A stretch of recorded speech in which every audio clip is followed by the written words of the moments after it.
వ్రతం.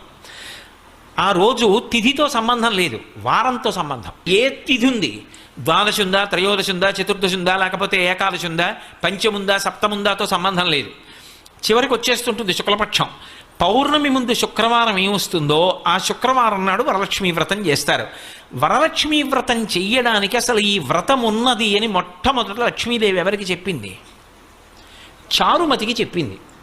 తెల్లవారు లేస్తే మనం కథ చదువుతాం. చారుమతి ఆ మాటకు అర్థం ఏమిటి? నిజానికి అద్భుతమైనటువంటి పేరు, ఆడపిల్లలకి పెట్టడానికి పరమయోగ్యమైనటువంటి పేరు చారుమతి. ఎంత చక్కటి పేరు!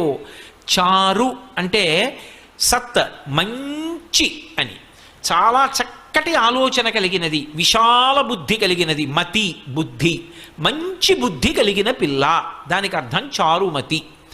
చారుమతి నిద్రపోతుంది. నిద్రపోతున్న